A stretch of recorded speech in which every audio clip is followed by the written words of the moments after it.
The translation again. My mind is already restless, and by playing with a ball, moving it all about with your lotus like palm, you are also agitating my eyes. Your curling black hair is now scattered, but you are not attentive to arranging it. Are you not going to arrange it? Like a man attached to women, the most cunning wind is trying to take off your lower garment. Are you not mindful of it? So we are continuing to this pastime, analyzing how this material world works or what makes this world tick, the conditioned soul, forgetting the beauty of Krishna, the all attractive nature of Krishna. Krishna means all attractive, and he possesses in unlimited quantities the things that people in this material world are mad after. So he possesses unparalleled personal beauty. It's described that even among different types of incarnations of Krishna, unlimited avatars, it has got this very, very special quality, which is unparalleled personal beauty. These are one of the four special qualities that even Lord Narayan doesn't have, who is like a most opulent incarnation of Krishna. So that beauty of Krishna is so wonderful. It's described when Lord Chaitanya was born as a small boy. And then the ladies who saw his smiling face after he was born, they couldn't forget him for the rest of their life. And those who have developed this pure love of God can never forget Krishna, even for a moment. So, so beautiful, so attractive. That the gopis, they even criticize Lord Brahma for uh, creating this, how you call it, when the eyes close? Eyelids. So it's not eyelids, but when you close your eyes, it's blink of the eye, is it? So they are criticizing Lord Brahma for blinking eyes, because that vision of Krishna is so satisfying, so attractive. Then when you lose sight of Krishna for one moment, you're observing the is so absorbing, like we read in this material world, and the eyes are attracted to see beautiful things, and this Agnidra, he becomes attracted by this girl who's playing the ball, and the eyes become attracted, and the mind becomes bewildered, etc. But Krishna's beauty is so much more surpassing this, to the extent that the eye blink is a disturbance for becoming fully absorbed and relishing and appreciating Krishna's beauty. And then a part of Krishna's beauty, and we hear so many beautiful descriptions of Krishna's beauty. He has got very attractive toenails that they emanate a certain effulgence, and that effulgence, by meditating on the toenails of Krishna, it acts as a thunderbolt to burn the mountains of reactions to our activities, of past activities in a past life. While the beauty of this material world, it agitates the mind and pollutes and contaminates the mind, separates us from the ultimate beauty of Krishna. And the eyes is ultimately are looking for that beauty. he's trying to find in this material world, in the various attractive forms of this world. But actually the very essence and nature of attractiveness is coming from Krishna. It is Krishna's spark of his splendor. And anything that is beautiful in this world, for one who has developed pure love for him, they remind, those things remind Krishna, they remind Shrimati Radharani as well, because she is a source of any feminine attraction. And this Shrimati Radharani is meant for enjoyment of Krishna, who is the supreme enjoyer. So anything what is beautiful in this world is meant to be offered back to Krishna for his pleasure. So it is good to meditate on Krishna's beauty, and we can develop that meditation by reading Krishna book. As we read, it was, I think it refers to Krishna book being published in the distribute books. Krishna book was published, and Prabhupada in Ratha Yatra distributed all the books because he wanted everybody to get to know Krishna. So we have a Krishna philosophy. We understand that we are not this body. We understand various types of avatars. We understand that Krishna is the supreme personality, and our eternal duty is to serve him, etc. So various philosophical points called tattva is very significant. At the same time, we also need to get to know Krishna as a person, and remember his beauty more and more, because we have so many images in this world of various things. It kind of gets registered and recorded in our minds throughout the course of the action of our lives. And there are so many images, and those images, they come up when we are chanting, when we're performing devotional service. It's like a camera recorded, and in our heart there are layers and layers and layers of images in this life and in a past life, and is covering our pure love for Krishna, which is selfless offering of service, and is become covered by layers and layers of lust, that the objects of the beauty, instead of thinking them to offer it to Krishna, our mind becomes agitated to enjoy those objects of beauty.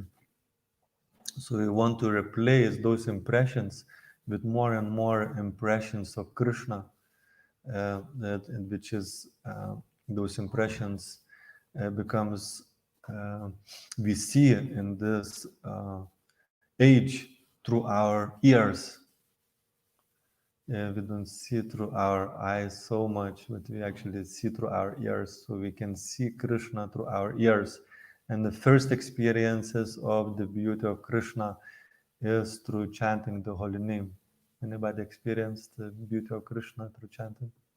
We get a few glimpses. Krishna gives us glimpses, and we start to realize how real he is. First is through the hearing process, and become attracted, because Krishna is all attractive and his holy name is all attractive. So we get in touch to Krishna through Harinam Sankirtan, which is such a joyful, adventurous activity. And Krishna manifests his mercy in wonderful ways through the books and prasadam, etc. Everything is so attractive about Krishna. But he is especially attractive. He's especially attractive in this age, in his holy name. So this is where our attraction is starting to awaken through chanting. But also we need to read about Krishna and hear about Krishna, about how he looks like, how he dresses, and how he is wonderful. And Krishna book is full of those wonderful descriptions. So if we simultaneously understanding the philosophy of Krishna and also getting to know the beauty of Krishna, how wonderful he is, how compassionate, how merciful he is, then we progress very naturally and healthily in our spiritual life. And even when he kills demons, I think it was Ramananda Prabhu was saying about this point, we get a various types of description of how attractive and wonderful he looks. He wears yellow garment. He's got a beautiful girdle on his uh, hips, or how you call it, and um, he's got a mark of Shrivats. It's a white kind of curly hair on his chest that is sitting place of Lakshmi Devi. Um, he's got very, very strong uh, legs that are sustaining entire universe, and also is described that his this is called belly button is a source of unlimited universes. Because it's described this is where the stem grows in his expansion as Garbhodakashaya Vishnu, where the whole entire universe, Lord Brahma is born from the top of the stem, and then from the whole stem, around the stem, all the different planetary systems becomes manifested, and Lord Brahma is engineering them. So there's so many wonderful things. Also, uh, is described that his smile, it dries the ocean of tears in this material world, because we're suffering so much this material world in forgetfulness of Krishna. So all those tears get dried out when we see a smiling face of Krishna. And sometimes we're going through a struggle in our Krishna consciousness, and sometimes, internally we're going through some ocean of tears, and sometimes even externally the tears are coming through some struggle, some anartha, some separation, and some struggle that we're going through. And then one beautiful day, after all the struggle, we see again, we come to the temple room and offer our obeisances and look at the Lord, and we see that smiling face that dries out the ocean of tears in our faces and in our hearts, or we see a smiling face of a spiritual master smiling at us from the picture, or maybe literally, maybe we meet spiritual master and he glances over us, and then everything is fine. The ocean of tears are cleared, at least for the time being. Because in the material world we cry because of the suffering that we're going through, the miseries of material existence, threefold miseries. But also in the spiritual world, the crying continues. But this time is in separation from Krishna.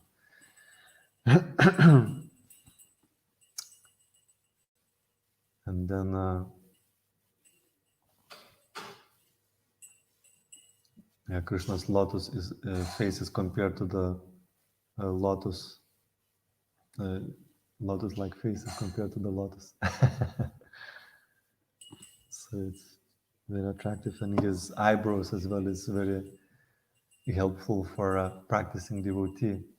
By meditating on Krishna's eyebrows, it is described that it conquers the Cupid.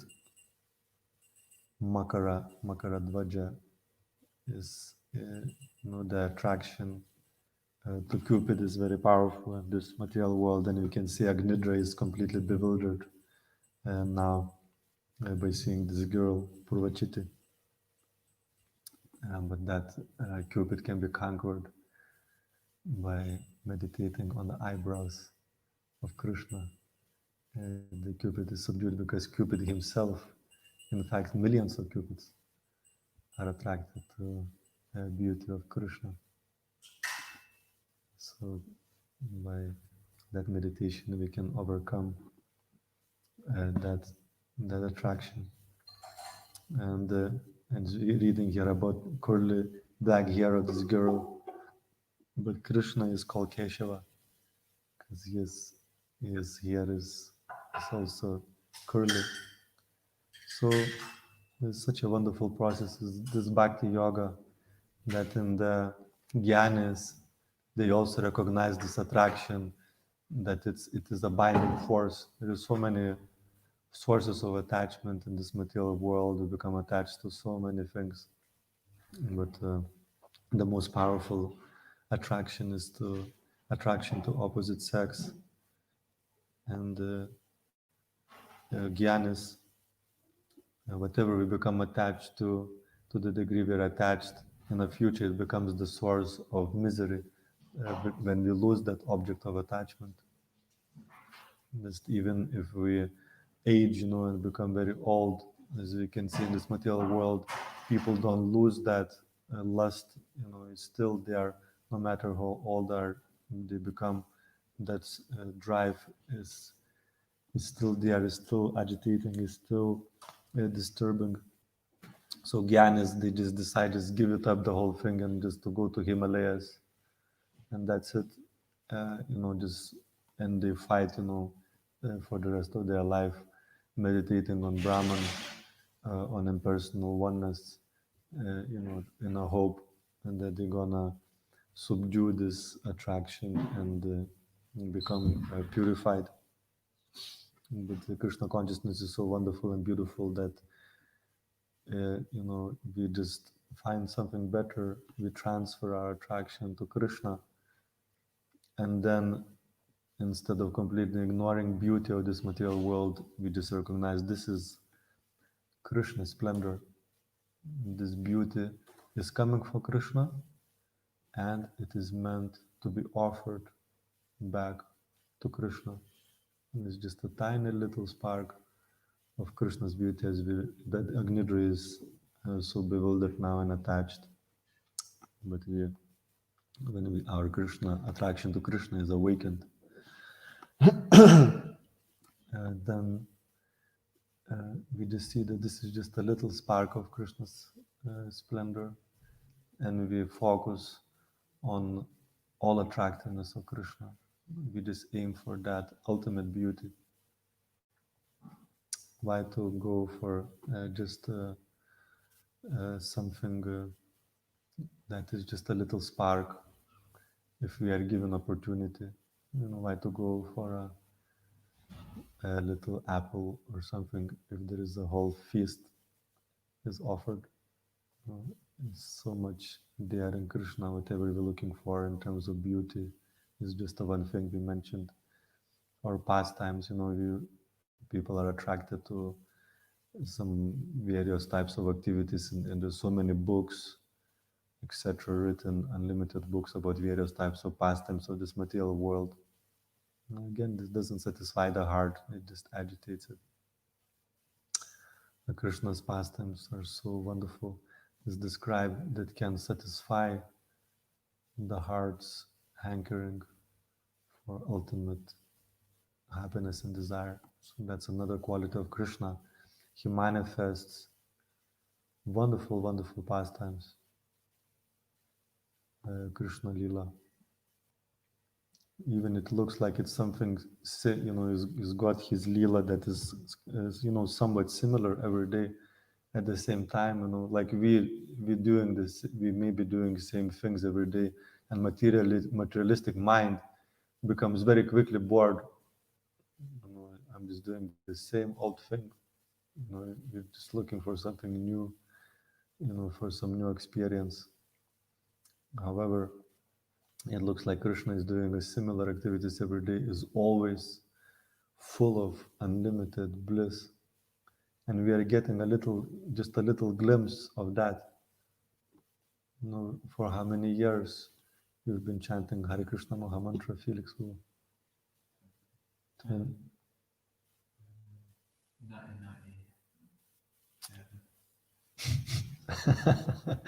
1997. 97, so 23 years you've been chanting Maha Mantra. And it's the same 16 words. the same 16 words, every day for 23 years, the same 16 words for like a couple hours. I guess we may not started chanting it 2 hours every day from 1997. From which year you started 16 hours? Year 2000. Yeah. I So was reading Napariyaham. you did Napayaham. Swami's book, yeah, that really was a big transformation. And No. Jackery Farms. Yeah. So, so that's of course we are sometimes materially conditioned mind. It does find boring because we are so covered and we want to enjoy so much, and there's a layers and layers of conditioning. Sometimes we may find boring, to chant, but at the same time, those various glimpses that Krishna gives us encouragement, he reveals himself in his holy name, in a deity, or maybe in prasadam, if nothing else. Somehow or another, he keeps us chanting, and we would not be able to do it for so many years. Even in a conditioned state, we experience the beauty of Krishna and the transcendental sound vibration.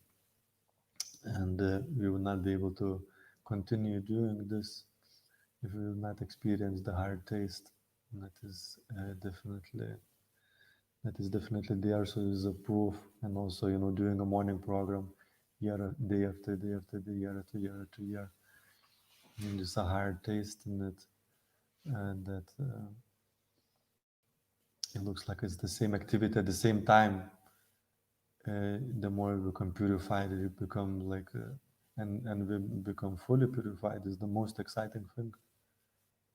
The morning program is, when we come to this platform of depurification, is just, there is nothing better. It's so wonderful to experience Krishna for 4 hours, from 4:30 till 8:30.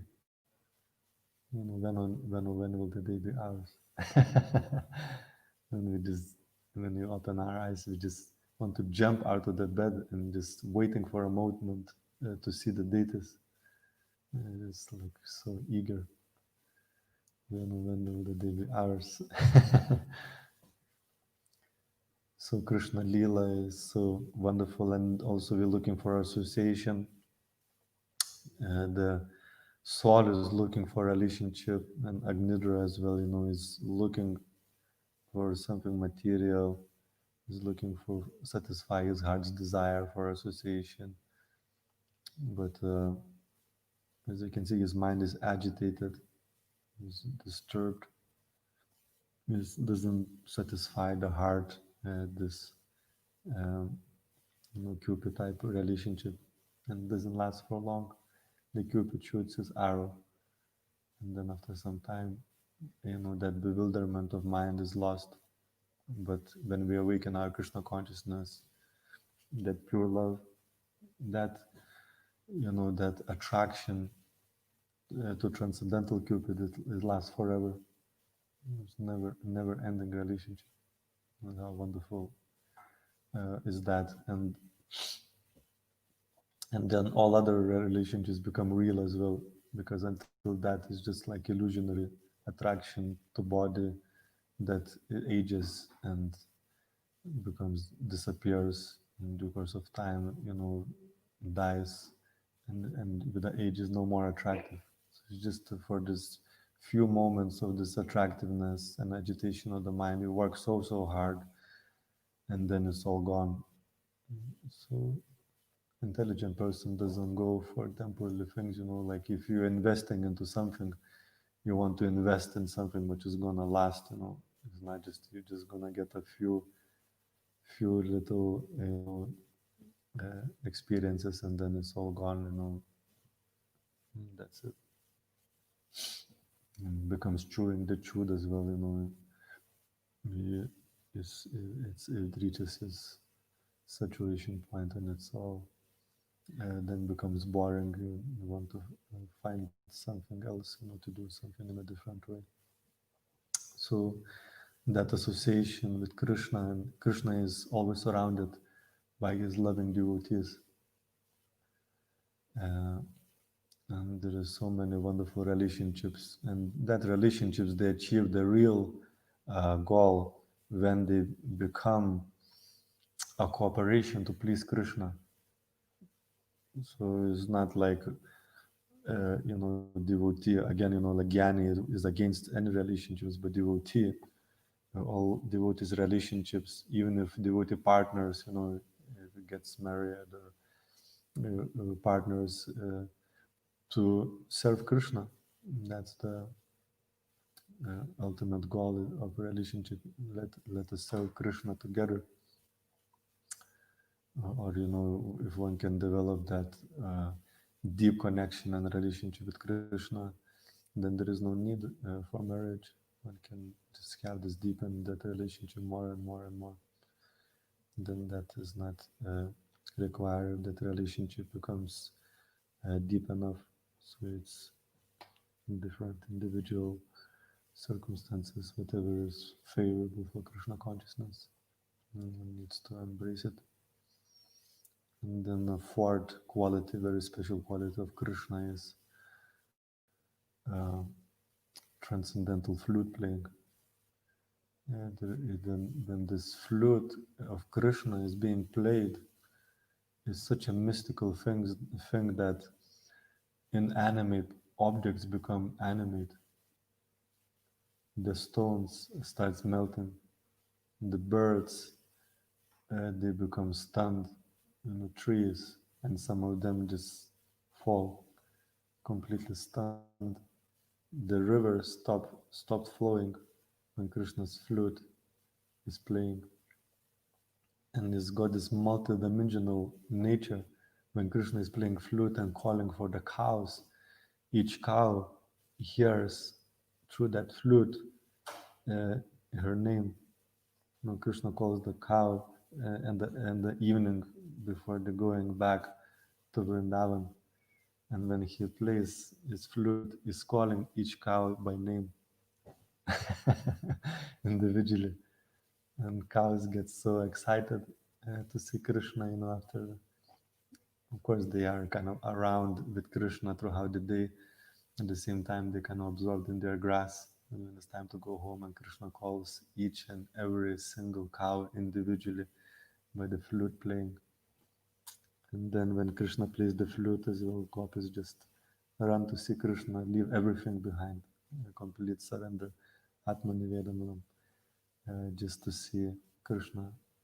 And it's described that this holy name, Mahamantra Sankirtan Yagya, is non different from transcendental playing of Krishna's flute. Anybody had an experience when chanting the holy name, did to forget everything, at least for the few moments. You almost forget, who you are, and you forget your problems, forget all your worries, and it's just you and Krishna. That experience, you and the holy name is just a little few glimpses that we get.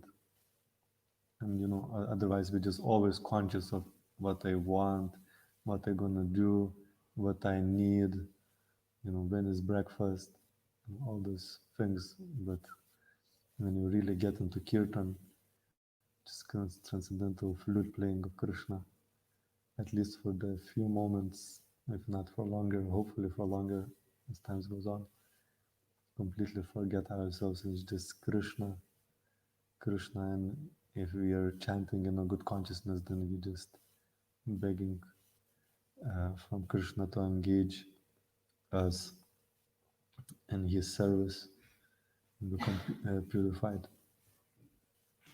So this is the ultimate beauty that we are looking for, and in this material world we should not become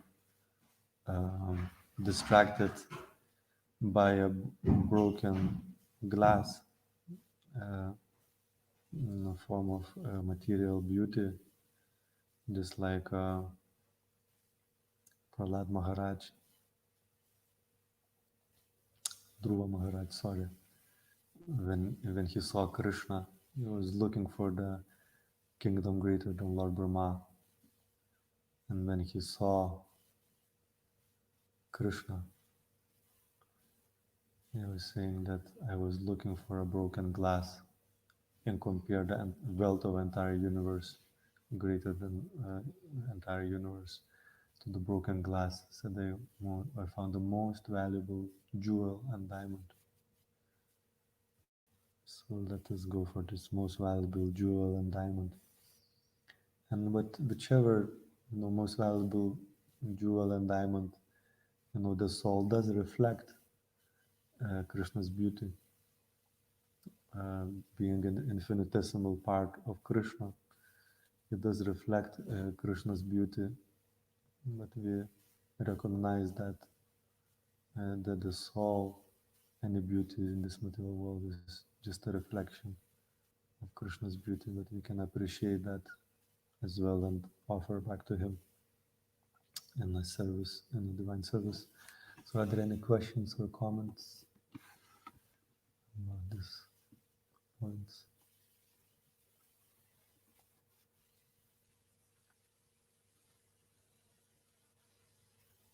Are you convinced to go for Krishna's beauty than the beauty of this material world? Yes? Fully convinced? I presume that Krishna's son is Cupid. I heard that. And he said there's millions of Cupids.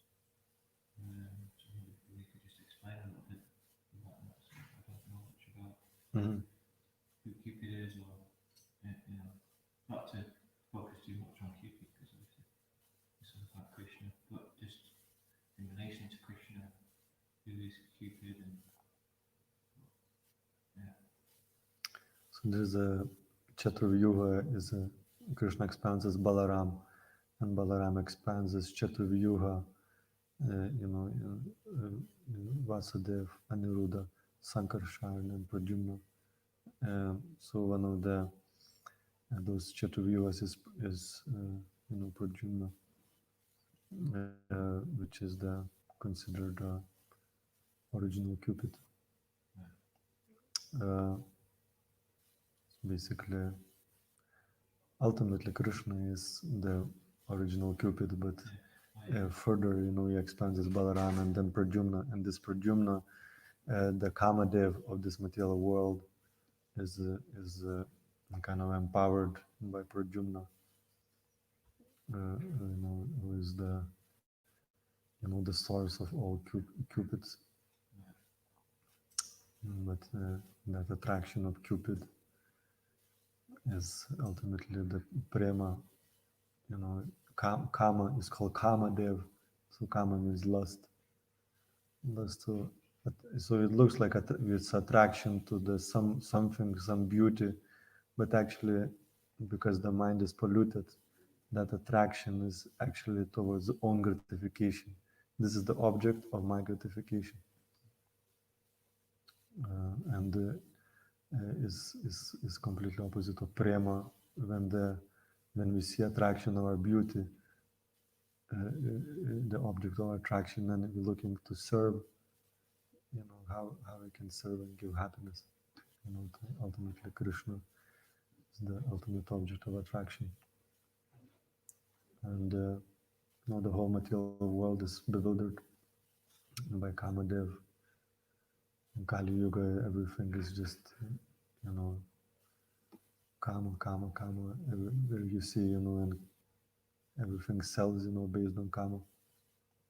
And people become sadly addicted, and mentally disturbed and ill, actually, over this madness of Kamadev. Hundreds and millions of Kamadevas are attracted by Krishna. And Krishna is so unlimited times more attractive. But in our conditioned state, the attraction of Krishna is covered so much that we don't feel that attraction. We feel attraction to Kama, to Kamadev, various manifestation of Kamadev in this world. But as our heart becomes purified, the reason we're so attracted, because it's the same energy of prema, exactly the same energy. Is just cover transformed, and instead of focus on Krishna is focusing on me. Self just needs cleansing every day, carefully cleansing until the original attraction becomes awakened. Srimad Bhagavatam ki jai, Srila Prabhupada ki jai, Nitai Gaura Premanande, Shri Breakfast ki jai, Gaura Bhaktivinoda ki jai.